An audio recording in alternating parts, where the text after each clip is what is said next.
हाँ तो दोस्तों यार इस वीडियो में हम बात करने वाले हैं मेल रिप्रोडक्टिव सिस्टम की। ठीक है, इस वीडियो में हम बात करने वाले हैं मेल रिप्रोडक्टिव सिस्टम की।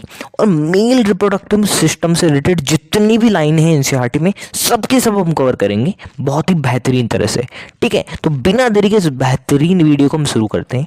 ठीक है, देखो जो मेल रिप्रोडक्टिव सिस्टम है, ठीक है, वो कहाँ होता है? पैल्विक रीजन में प्रेजेंट होता है। ठीक है, क्या देखो मेल रिप्रोडक्टिव सिस्टम है पैल्विक रीजन में प्रेजेंट होता है। ठीक है, और मेल रिप्रोडक्टिव सिस्टम में क्या क्या आता है? एक तो आता है टेस्टिस जो एक पेयर होता है। इसके अलावा क्या क्या आती है? एसेसरी डक्ट आती है, एसेसरी ग्लैंड्स आती है और एक्सटर्नल जेनिटली आता है। इन सबको यार हम बारी बारी करके पढ़ने वाले हैं। ठीक है, तो सबसे पहले हम पढ़ेंगे टेस्टिस। ठीक है, सबसे पहले हम पढ़ने वाले हैं टेस्टिस के बारे में। ठीक है जी, अब देखो टेस्टिस को हम यहाँ से देख लेते हैं पहले थोड़ा सा, फिर हम एनसीईआरटी पढ़ेंगे इसकी। ठीक है, देखो टेस्टिस जो है वो कहाँ प्रेजेंट होता है, बहुत बहुत इंपॉर्टेंट। देखो देखो टेस्टिस जो है बर्थ से पहले तो क्या होता है? एब्डोमेनल कैविटी में होता है, लेकिन जैसे ही बर्थ होता है ये क्या है? एब्डोमेनल कैविटी के बाहर आ जाता है स्क्रोटम में। ठीक है, एक बार वापस यार बहुत बहुत इंपॉर्टेंट लाइन है। क्या देखो टेस्टिस है वो क्या होता है? एब्डोमेनल कैविटी में होता है, लेकिन क्या होता है? जैसे ही बर्थ होता है ये एब्डोमेन कैविटी से बाहर आ जाता है स्क्रोटम में। अच्छा यार ये क्यों होता है? देखो जो टेस्टिस है उसका मेन काम क्या है? गैमेट प्रोडक्शन यानी स्पर्म बनाना। और देखो जो स्पर्म है उसके प्रोडक्शन के लिए जो टेम्परेचर है वो बॉडी टेम्परेचर से 2 से 2.5 डिग्री सेल्सियस कम होना चाहिए, तभी स्पर्म बनेंगे। ठीक है, इसलिए क्या है? टेस्टिस है स्क्रोटम में आ जाता है। ठीक है, तो देखो यार ये लिखा हुआ है एनसीईआरटी में भी। देखो testis are situated outside the abdomen cavity. ठीक है, देखो जैसे बर्थ हुआ एब्डोमेनल कैविटी से बाहर आ गया एक पाउच में जिसे हम बोलते हैं स्क्रोटम। देखो ये है स्क्रोटम। ठीक है, और इसके अंदर है टेस्टिस। ठीक है, और अच्छा यार ये स्क्रोटम में क्यों आ गया? क्योंकि देखो यार स्पर्म प्रोडक्शन के लिए क्या है? 2 से 2.5 डिग्री सेल्सियस कम चाहिए टेम्परेचर बॉडी का, तो वही लिखा हुआ है scrotum help maintain the lower temperature of testis, है ना, 2 to 2.5 degree lower than the normal internal body temperature necessary for spermatogenesis. Sperm production के लिए जरूरी होता है, ठीक है, कि टेम्परेचर है वो 2 से 2.5 डिग्री सेल्सियस कम रहे बॉडी से। ठीक है, अब देखो जो टेस्टिस है वो ओवल शेप का होता है। ठीक है, और इसकी लंबाई होती है लगभग 4 से 5 सेंटीमीटर की, और विड्थ यानी चौड़ाई होती है 2 से 3 सेंटीमीटर की। ठीक है, तो यार ये भी याद रखना। देखो जो टेस्टिस है ओवल शेप का होता है, इसकी लेंथ है 4 से 5 सेंटीमीटर होती है और इसकी विड्थ 2 से 3 सेंटीमीटर होती है। ठीक है जी, देखो यार अगली लाइन बहुत इंपॉर्टेंट है, इसको पहले हम समझते हैं फिर इस पे आएंगे। ठीक है, देखो यार ये है टेस्टिस का डायग्राम। तो देखो टेस्टिस है ना, उसमें क्या है? 250 कंपार्टमेंट पाए जाते हैं। ऐसे देखो ये टेस्टिस का डायग्राम है। अब देखो आप ध्यान से देखो तो यार क्या है? कंपार्टमेंट पाए जाते हैं ऐसे, है ना, 250 250 कंपार्टमेंट पाए जाते हैं। इसे हम बोलते हैं क्या? Testicular lobules. ठीक है, एक बार वापस क्या, देखो जो टेस्टिस होता है उसमें ऐसे 250 कंपार्टमेंट पाए जाते हैं, इसे हम बोलते हैं टेस्टिकुलर लोब्यूल्स। और ये जो टेस्टिकुलर लोब्यूल्स है उसके अंदर पाई जाती है सेमिनिफेरस ट्यूब्यूल। 1 से 3 सेमिनिफेरस ट्यूब्यूल पाई जाती है। देखो डायग्राम में देखो। ठीक है, फिर एनसीईआरटी पे चलेंगे। देखो ये है टेस्टिस। क्या है ये साहब? ये है टेस्टिस। ठीक है, ये हो गया टेस्टिस। ठीक है, और टेस्टिस में क्या है? ये कंपार्टमेंट है, इसे हम बोलते हैं टेस्टिकुलर लोब्यूल्स। और ये तो कुछ टेस्टिकुलर लोब्यूल्स हो, इसके अंदर पाई जाती है 1 से 3 सेमिनिफेरस ट्यूब्यूल। देखो ये क्या है?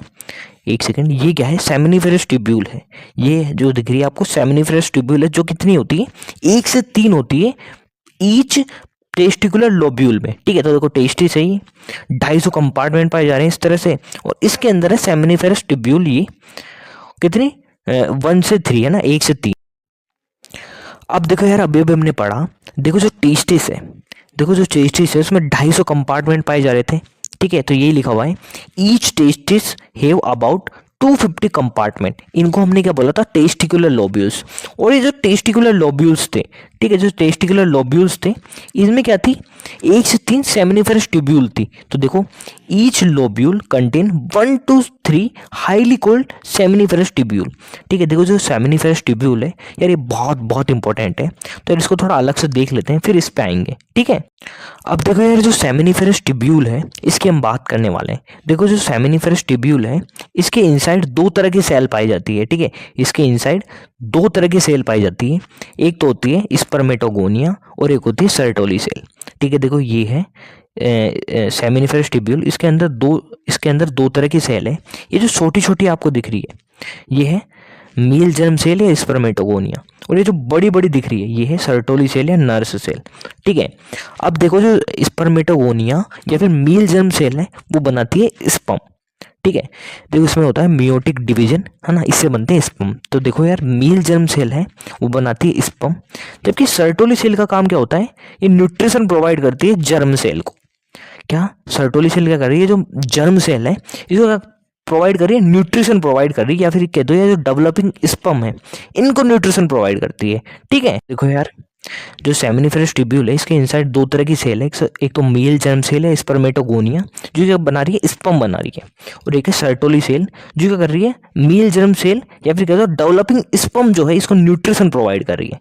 ठीक है, अगर यहाँ भी यही लिखा हुआ है, देखो क्या, each seminiferous tubule is lined on its inside by two type of cell, एक तो है मील जर्म सेल और एक दूसरी है सर्टोली सेल। ठीक है, मील जर्म सेल को हम स्पर्मेटोगोनिया भी कहते हैं।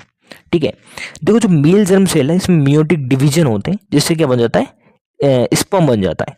ठीक है, और सर्टोली सेल क्या करती है, न्यूट्रिशन प्रोवाइड करती है, नरिशमेंट प्रोवाइड करती है किसको, जर्म सेल को या कहते हो डेवलपिंग स्पर्म को। ठीक है, अब देखो यार हम जो सेमिनिफरस ट्यूब्यूल है इसके आउटसाइड जो पार्ट है इसकी बात करते हैं। ठीक है, एक बार वापस क्या, देखो इनसाइड की तो हमने बात कर ली सेमिनिफरस ट्यूब्यूल के, अब आउटसाइड की भी बात कर लेते हैं। देखो जो सेमिनिफरस ट्यूब्यूल के आउटसाइड का पार्ट है इसे हम बोलते हैं इंटरस्टिशियल स्पेस, इसे हम बोलते हैं इंटरस्टिशियल स्पेस। और जो इंटरस्टिशियल स्पेस इसमें क्या क्या होता है, लीडिंग सेल या इसे हम बोलते हैं इंटरस्टिशियल सेल भी कहते हैं, और क्या होता है, स्मॉल ब्लड वेसल और इम्यूनोलॉजिकल कॉम्पैक्ट सेल, ये चीज़ें पाई जाती है। ठीक है, और एक बहुत बहुत इंपॉर्टेंट बात, देखो जो लीडिंग सेल है इंटरस्टिशियल सेल है ये क्या सिक्रेट करती है, एंड्रोजन। ठीक है, तो यार जरूर याद रखना कि जो सेमिनिफरस ट्यूब्यूल है इसके आउटसाइड का पार्ट को हम बोलते हैं इंटरस्टिशियल स्पेस। इंटरस्टिशियल स्पेस में क्या होता है, इंटरस्टिशियल सेल या लीडिंग सेल जो क्या सिक्रेट कर रही है, एंड्रोजन। इसके अलावा क्या क्या होता है, स्मॉल ब्लड वेसल और इम्यूनोलॉजिकल कॉम्पैक्ट सेल, ये सब पाई जाती है। ठीक है, तो जरूर याद रखना। तो देखो हम पढ़ते हैं, the region outside the seminiferous tubule called interstitial space. इसमें क्या होता है, स्मॉल ब्लड वेसल होती है और इंटरस्टिशियल सेल या लीडिंग सेल होती है। ठीक है, देखो लीडिंग सेल क्या करती है, सिक्रेट या सिंथेसाइज एंड सिक्रीशन करती है किसका, एंड्रोजन का। ठीक है, जो क्या है, टेस्टिकुलर हार्मोन है, जरूर जरूर याद रखना। क्या, देखो जो लीडिंग सेल है वो सिक्रीट कर रही है और सिंथेसिस कर रही है किसका, एंड्रोजन का। ठीक है, जो क्या है, टेस्टिकुलर हार्मोन है। इसके अलावा क्या पाई जाती है, इसमें इम्यूनोलॉजिकल कॉम्पैक्ट सेल भी पाई जाती है, तो ये जरूर याद रखना। ठीक है, तो यार इस तरह से सेमिनिफरस ट्यूब्यूल खत्म होता है हमारा। ठीक है जी, अब देखो मेल एसेसरी ग्लैंड की बात करने जा रहे हैं। देखो मेल एसेसरी ग्लैंड में क्या क्या होती है, सेमाइनल वेसिकल, प्रोस्टेट और बल्ब यूरेथ्रल। ठीक है, देखो जो सेमाइनल वेसिकल है ये होती है पेयर्ड, प्रोस्टेट होती है सिंगल, और बल्ब यूरेथ्रल भी है क्या, पेयर्ड। ठीक है, तो एक बार वापस क्या, देखो मेल एसेसरी ग्लैंड में क्या क्या आती है, सेमाइनल वेसिकल, प्रोस्टेट और bulb urethral. Seminal vesicle paired है, प्रोस्टेट ग्लैंड सिंगल है, और बल्ब यूरेथ्रल भी पेयर्ड है। ठीक है जी, और देखो यार जो इनके सिक्रीशन है, इन तीनों ग्लैंड की सिक्रीशन है, इनको बोलते हैं सेमाइनल प्लाज्म। ठीक है, और देखो जो सेमाइनल प्लाज्म है उसमें क्या क्या पाया जाता है, फ्रक्टोज, कैल्शियम और सर्टेन एंजाइम। ठीक है, तो देखो एक बार वापस रिवीजन कर लेते हैं फटाफट से। देखो तीन ग्लैंड है मेल एसेसरी ग्लैंड्स में, सेमाइनल वेसिकल, प्रोस्टेट और बल्ब यूरेथ्रल। तीनों को सिक्रेशन को हम बोलते हैं सेमाइनल प्लाज्म। इसमें क्या होता है, फ्रक्टोज, कैल्शियम और सर्टेन एंजाइम। ठीक है जी, और देखो जो बल्ब यूरेथ्रल ग्लैंड है वो मदद करती है लुब्रिकेशन में, पेनिस के लुब्रिकेशन में मदद करती है। ठीक है, और देखो एक एक्स्ट्रा पॉइंट भी बता देता हूँ। देखो जो स्पर्म है जब सेमाइनल प्लाज्म से मिल जाता है तो इसे हम बोलते हैं सीमन, इसे हम बोलते हैं सीमन। सीमन क्या होता है, स्पर्म प्लस सेमाइनल प्लाज्म, इसे हम बोलते हैं सीमन। ठीक है, तो यार ये भी याद रखना। हाँ तो दोस्तों अब हम बात करते हैं यार मेल सेक्स एक्सेसरी डक्ट की। ठीक है, अब हम बात करते हैं मेल सेक्स एक्सेसरी डक्ट की। ठीक है, देखो अभी हम एनसीईआरटी नहीं पढ़ेंगे, इसको अलग से देखेंगे, फिर एनसीईआरटी पढ़ेंगे, बहुत आसान हो जाएगा फिर पढ़ना। ठीक है जी, देखो यार एक्सेसरी डक्ट क्या होती है। देखो अभी हमने क्या पढ़ा था, जो सेमिनिफेरस ट्यूब्यूल है वहाँ स्पर्म बनते हैं। ठीक है, क्या देखो सेमिनिफेरस ट्यूब्यूल की मेल जर्म सेल में स्पर्म बन रहे थे। अब देखो यार ये जो स्पर्म बने हैं ये टेस्टिस से होते हुए, है ना, कि टेस्टिस से होते हुए कहाँ पहुंचते हैं, पेनिस की एक्सटर्नल ओपनिंग तक पहुंचते हैं, ठीक है। और पेनिस की एक्सटर्नल ओपनिंग तक पहुंचने में जो इसका ट्रांसपोर्ट है, इसमें मदद करती है कौन, एसेसरी डक्ट, ठीक है। इसमें मदद कौन कर रहा है, एसेसरी डक्ट। इसी के साथ साथ इस जो स्पर्म है इसके स्टोर में भी काम करती है ना, इसकी स्टोरेज में भी काम करती है एसेसरी डक्ट, ठीक है। तो यार हमको देखना है कि कौन कौन से एसेसरी डक्ट है ना, जो इसमें हेल्प कर रही है ट्रांसपोर्ट में, स्पर्म के ट्रांसपोर्ट में, और इसका सीक्वेंस क्या है। सीक्वेंस भी बहुत इंपॉर्टेंट है यार, नीट में क्वेश्चन भी आते हैं सीक्वेंस से, तो जरूर ध्यान रखना इसका भी, ठीक है। तो यार होता क्या है, ध्यान से सुनना। सबसे पहले क्या होता है, स्पर्म बने, और स्पर्म सबसे पहले आता है रीटे टेस्टिस में। सबसे पहले स्पर्म आया रीटे टेस्टिस पे, फिर क्या, रीटे टेस्टिस से स्पर्म पहुंच गया वासा इफ्रेंशिया में। रीटे टेस्टिस से स्पर्म पहुंचा वासा इफ्रेंशिया में, ठीक है जी। अब देखो वासा इफ्रेंशिया जो है, इससे स्पर्म आ जाएगा कहाँ, एपिडिडाइमिस में, ठीक है। वासा इफ्रेंशिया से आ गया कहाँ, स्पर्म एपिडिडाइमिस में। देखो जो एपिडिडाइमिस है वो टेस्टिस की पोस्टीरियर सरफेस पे प्रेजेंट होती है, ये भी याद रखना, ठीक है। अब देखो जो एपिडिडाइमिस है, यहाँ से स्पर्म आ जाएगा वासा डिफरेंस में, ठीक है। यहाँ तक की बात होगी। एक बार वापस देखो, हम लाइन डायग्राम से भी देख लेते हैं। देखो जो स्पर्म है वो रीटा टेस्टिस तक आ गए, रीटा टेस्टिस से वासा इफ्रेंशिया में पहुंच गए, और वासा इफ्रेंशिया से आ गए एपिडिडाइमिस में, और एपिडिडाइमिस में पहुंच गए वासा डिफरेंस में। यहां तक की बात क्लियर हो गई होगी, है ना जी।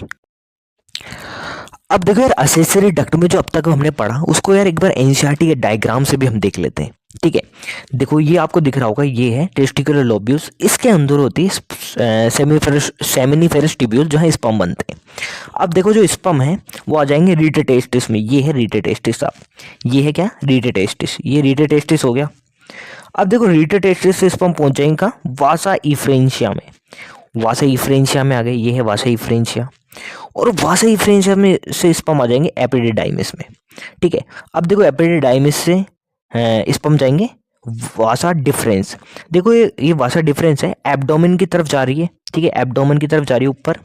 और बहुत इंपॉर्टेंट, देखो यूरिनरी ब्लैडर है, इसके यहाँ लूप बना रही है, देखो ये लूप बना रही है यूरिनरी ब्लैडर की तरफ, ठीक है। अब देखो ये जो वासा डिफरेंस है, बहुत ध्यान से देखो, ये जो वासा डिफरेंस है ये सेमाइनल वेसाइकल्स के साथ मिलकर क्या बना रही है, एक डक्ट बना रही है, कॉमन डक्ट, जिसे हम बोलते हैं इजेकुलेटरी डक्ट, जिसे हम बोलते हैं इजेकुलेटरी डक्ट, ठीक है। देखो यार यहाँ भी आप देख सकते हो इस डायग्राम में, ये है वासा डिफरेंस, ठीक है, ये है क्या, वासा डिफरेंस। अब देखो जो वासा डिफरेंस है सेमाइनल वेसाइकल्स के साथ फ्यूज होकर क्या बनाता है, इजेकुलेटरी डक्ट, ठीक है। तो यार ये इजेकुलेटरी डक्ट दिख रही होगी आपको, ठीक है। तो यार एक बार अब तक की कहानी जो है इसका रिवाइज कर लेते हैं हम, ठीक है। देखो हुआ क्या था, एक सेकेंड। देखो जो सेमिनिफेरस ट्यूब्यूल है ना, इसमें स्पर्म बन रहे हैं। तो ये जो सेमिनिफेरस ट्यूब्यूल है ये खुली थी रीटा टेस्टिस से, जैसे स्पर्म आ गए थे रीटा टेस्टिस में, फिर स्पर्म गए वासा इफ्रेंशिया में, फिर गए एपिडिडाइमिस में। देखो जो एपिडिडाइमिस है ना, इससे स्पर्म गए वासा डिफरेंस में, और वासा डिफरेंस और सेमाइनल वेसाइकल ने मिलकर बना ली इजेकुलेटरी डक्ट, ठीक है। यहाँ तक की जो एनसीईआरटी में एक बार पढ़ लेते हैं, ठीक है जी। हाँ तो दोस्तों एक बार हम एनसीईआरटी भी पढ़ लेते हैं, ठीक है। देखो एनसीईआरटी में क्या लिखा हुआ है, the male sex accessory duct include rete testis, vasa efferentia, epididymis और वासा डिफरेंस, ठीक है। अब देखो ये सब होते हैं, देखो असेसरी डक्ट में क्या होती है, रीटे टेस्टिस, वासा इफ्रेंशिया, एपिडिडाइमिस और वासा डिफरेंस, ठीक है। अब देखो होगा क्या, सेमिनिफेरस ट्यूब्यूल है, देखो जो सेमिनिफेरस ट्यूब्यूल थी वो रीटे टेस्टिस से होते हुए वासा इफ्रेंशिया में खुल रही थी, ठीक है। और स्पर्म भी इसी तरह से ट्रैवल कर रहे थे, ठीक है। तो देखो seminiferous tubule of the testis open into the vasa efferentia through the rete testis, ठीक है। तो देखो जो सेमिनिफेरस ट्यूब्यूल है रीटे टेस्टिस से होते हुए वासा इफ्रेंशिया में खुल जाती है, और जो वासा इफ्रेंशिया है वो किस में खुलता है, एपिडिडाइमिस में। और देखो एपिडिडाइमिस कहाँ प्रेजेंट होता है, पोस्टीरियर सरफेस, टेस्टिस के पोस्टीरियर सरफेस पे, ये भी हमने देख लिया था, ठीक है। अब देखो जो एपिडिडाइमिस है वो आगे किस में खुलता है, वासा डिफरेंस में, ये देखो वासा डिफरेंस है। अब देखो ये जो वासा डिफरेंस है वो क्या करती है, एक सेकेंड, देखो जो वासा डिफरेंस है वो करती है, असेंड करती है टू द एब्डोमन, एब्डोमन है उसकी तरफ बढ़ती है, देखो ये एब्डोमेन की तरफ बढ़ रही है ऊपर, ठीक है। और यूरिनरी ब्लैडर के हैं लूप बना रही है, ठीक है। को यही लिखा हुआ है loop over the urinary bladder. ठीक है, अब देखो ये क्या करती है, सेमाइनल वेसाइकल है उसके साथ क्या फ्यूज होके बनाती है इजेकुलेटरी डक्ट। ठीक है, अब देखो यार ये जो इजेकुलेटरी डक्ट है वो खुलती है यूरेथ्रा में, और यूरेथ्रा से होते हुए ये एंड करती है कहाँ, यूरेथ्रल मीटस में। अच्छा, यूरेथ्रल मीटस क्या होता है, जो पेनिस है उसकी एक्सटर्नल ओपनिंग होती है, इसे बोलते हैं यूरेथ्रल मीटस।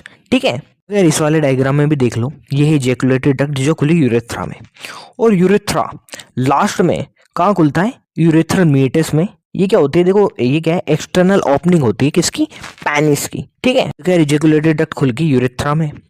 दीज डक्ट क्या करती है, स्टोर और ट्रांसपोर्ट का काम करती है। तो ये देखो ये लिखा है, these duct store and transport the sperm from testis to outside through the urethra.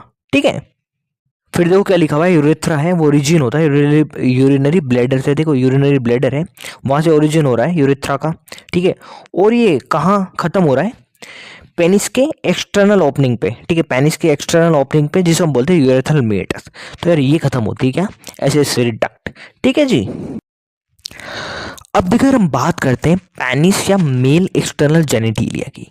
ठीक है, तो देखो इसको अलग से देखते हैं, फिर पूरी लाइनें देखेंगे। ठीक है, देखो यार जो मेल एक्सटर्नल जेनिटिलिया या पेनिस जो है वो एक स्पेशल टाइप के टिश्यू का बना होता है, जो क्या काम करता है, इरेक्शन में मदद करता है। ठीक है, एक बार वापिस क्या, बहुत इंपॉर्टेंट लाइन है। देखो जो पेनिस है वो स्पेशल टाइप के टिश्यू का बना होता है, जो क्या करता है, इरेक्शन, जो क्या करता है, इरेक्शन में मदद करता है और इंसेमिनेशन को आसान बनाता है। ठीक है, और देखो जो पेनिस है, देखो ये डायग्राम देखो, ये पेनिस है। अब देखो जो पेनिस है इसका एक इनलार्ज एंड पाया जाता है इसमें, है ना, इसमें क्या है, इनलार्ज एंड पाया जाता है, इसे हम बोलते हैं ग्लैंड पेनिस, इसे हम बोलते हैं ग्लैंड पेनिस। ठीक है, देखो ये पेनिस है, इसका जो इनलार्ज एंड ये जो है इसे हम बोलते हैं ग्लैंड पेनिस। और ये जो ग्लैंड पेनिस है इस पे क्या पाई जाती है, लूज फोल्ड पाए जाते हैं स्किन के, इसे हम बोलते हैं फोर स्किन। तो यार यही है बस पेनिस में। देखो यहाँ भी देख लो एक बार फटाफट, फिर एनसीईआरटी पे चलते हैं। ठीक है, देखो जो मेल एक्सटर्नल जेनिटिलिया जो या फिर जो पेनिस है इसमें स्पेशल टाइप के टिश्यू पाए जाते हैं जो इरेक्शन में मदद करते हैं और इंसेमिनेशन को आसान बनाते हैं। ठीक है, देखो जो इसका इनलार्ज एंड है पेनिस का, उसको हम ग्लैंड पेनिस कहते हैं। और ये देखो जो ग्लैंड पेनिस है ये कवर होता है लूज फोल्ड ऑफ स्किन से, जिसे हम बोलते हैं फोर स्किन। ठीक है, तो यार यहाँ पढ़ लेते हैं हम इसे भी, the penis is male external genitalia. ठीक है, पेनिस को ही हम मेल एक्सटर्नल जेनिटिलिया बोलते हैं। ये बना होता है किसका, स्पेशल टाइप के टिश्यू का जो मदद कर रहा है इरेक्शन में। ठीक है, तो यही पढ़ा था हमने भी, जो आसान बनाता है किसको, इंसेमिनेशन को। तो large end of penis cold gland penis कहते हैं, जो कवर होता है किसे, लूज फोल्ड ऑफ स्किन, जिसे हम बोलते हैं फोर स्किन। ठीक है, देखो यहाँ डायग्राम में भी देख लो, देखो ये पेनिस है। ठीक है, ये क्या है, सब पेनिस, और इसका जो इनलार्ज एंड है, ये जो इनलार्ज एंड है इसको हम बोलते हैं ग्लैंड पेनिस, है ना। और जो इसमें स्किन पाई जाती है, ठीक है, इसकी सॉरी जो ग्लैंड पेनिस है इसके ऊपर क्या पाई जाती है, लूज फोल्ड ऑफ स्किन पाई जाती है, जिसे हम बोलते हैं फोर स्किन। ठीक है, फिर इस तरह से पेनिस खत्म होता है। अब हम बात कर लेते हैं लास्ट में मेल एसेसरी ग्लैंड्स की। अब हम बात कर लेते हैं मेल एसेसरी ग्लैंड्स की। तो देखो ये जो मेल एसेसरी ग्लैंड्स है इसमें क्या क्या आता है, एक तो आता है सेमाइनल वेसाइकल, वो होता है वन पेयर। एक आती है प्रोस्टेट जो सिंगल होती है, और एक आती है बल्बोरेथ्रल ग्लैंड जो भी क्या होती है, पेयर होती है। तो देखो एक बार वापस क्या, देखो मेल एसेसरी ग्लैंड है, इसमें क्या आता है, सेमाइनल वेसाइकल आती है, प्रोस्टेट ग्लैंड आती है और बल्बोरेथ्रल आती है। देखो सेमाइनल वेसाइकल है पेयर्ड होती है और बल्बोरेथ्रल पेयर्ड होती है, जबकि प्रोस्टेट है वो सिंगल होती है। ठीक है, और देखो यार जो ये जो ग्लैंड्स है इनके सिक्रेशन को बोलते हैं सेमाइनल प्लाज्म। और देखो सेमाइनल प्लाज्म में क्या क्या पाया जाता है, फ्रक्टोज, कैल्शियम कार्बोनेट और सर्टेन एंजाइम। ठीक है, और देखो एक और बात, देखो जो बल्बोरेथ्रल ग्लैंड है ये मदद करती है लुब्रिकेशन, पेनिस की लुब्रिकेशन में मदद करती है। ठीक है, और एक और यार एक्स्ट्रा बात बता देता हूँ, देखो जो स्पर्म है जब सेमाइनल वेसाइकल के साथ मिलते हैं तो इसे हम बोलते हैं सीमन। देखो सीमन क्या होता है, स्पर्म और सेमाइनल प्लाज्म दोनों को मिला के बोला जाता है सीमन, ये भी याद रखना। ठीक है, फटाफट देखो हमने क्या पढ़ा, देखो मेल एसेसरी ग्लैंड है, इसमें पाई जाती है कौन सी, सेमाइनल वेसाइकल, प्रोस्टेट और बल्बोरेथ्रल। सेमाइनल वेसाइकल पेयर्ड है, बल्बोरेथ्रल भी पेयर्ड है, जबकि प्रोस्टेट ग्लैंड है वो सिंगल होती है। इनके जो सिक्रीशन है इसे बोलते हैं सेमाइनल प्लाज्म। ठीक है, और देखो सेमाइनल प्लाज्म में क्या क्या होता है, फ्रक्टोज, कैल्शियम कार्बोनेट और सर्टेन एंजाइम होते हैं। ठीक है जी, देखो यार पढ़ लेते हैं हम एनसीईआरटी भी, the male accessory gland include paired seminal vesicle एक सिंगल प्रोस्टेट और paired bulbourethral gland. Secretion of these gland constitute the seminal plasma. ठीक है, ये सब क्या बनाते हैं, सेमाइनल प्लाज्म बनाते हैं। ठीक है, विच इज रिच इन किसमें, फ्रक्टोज, कैल्शियम और सर्टेन एंजाइम। ठीक है, और देखो जो secretion of bulbourethral gland also help in lubrication. ठीक है, देखो जो बल्बोयूरेथ्रल का सिक्रीशन है लुब्रिकेशन में मदद करता है। ठीक है, अब देखो एक बार यहाँ से भी देख लेते हैं। देखो ये है क्या, सेमाइनल वेसाइकल, ये एक सिंगल प्रोस्टेट है और ये आगे बल्बोयूरेथ्रल। ठीक है, ये आगे साहब बल्बोयूरेथ्रल। ठीक है जी। हाँ तो दोस्तों यार इस तरह से मेल रिप्रोडक्टिव सिस्टम पे हमारा वीडियो खत्म होता है, जहां हमने मेल रिप्रोडक्टिव सिस्टम की एनसीईआरटी पूरी की पूरी कवर कर ली है। यार वीडियो पसंद आए तो प्लीज़ लाइक करना और इसी तरह के और वीडियो देखने के लिए चैनल को सब्सक्राइब करें। धन्यवाद।